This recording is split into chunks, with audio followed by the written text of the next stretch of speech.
I was 18 years old. It was my senior year of high school.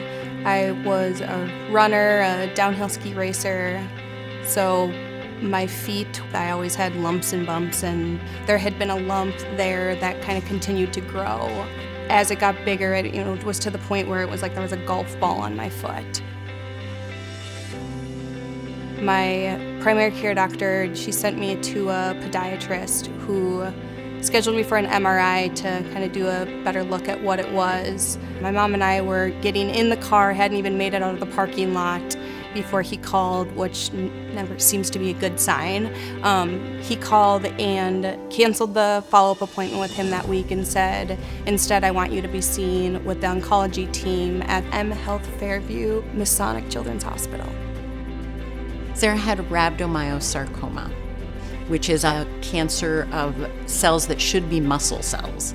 It's the most common, what's called soft tissue sarcoma, that occurs in children, but it's still, of that, quite rare. There are only, in the United States, there are less than 500 children a year diagnosed with rhabdomyosarcoma. It had spread to the tail end of my pancreas as well. There was another tumor on the tail end of my pancreas resting on the splenic vein. So that, all of that together had made it then a stage 4 cancer. It is actually pretty grim right away. The vast majority of people with stage 4 rhabdomyosarcoma do not have the outcome that Sarah has had. It is only about 1 in 3 that would survive.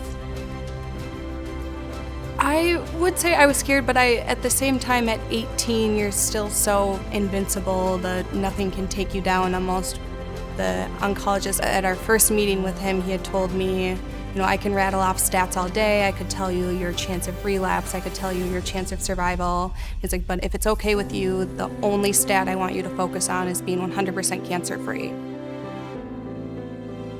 At the time Sarah was diagnosed, she was eligible for a national clinical trial, and she was brave and agreed. Because, for me, I got 18 years of life. You look in the next room, and there's so many younger kids going through this as well, that if me being a part of a study is going to help other children, be able to see more years and get to live these years that I've already gotten to live, it was an easy decision to make. What is pivotal is that the trials that Sarah participated in transformed the landscape of how we now, today, treat rhabdomyosarcoma.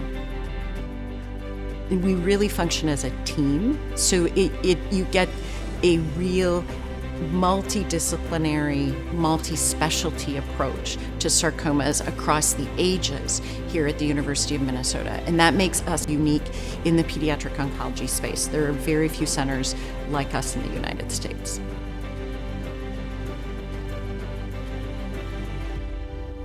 In my world, she falls in the miracle category. There's always sort of two sides of it where I am so grateful, so happy, but I think I've always struggled with the why me? Why am I still here? Why am I one of those? So many of the people that I met along the way who supported me through this, who I had a similar journey, are no longer here.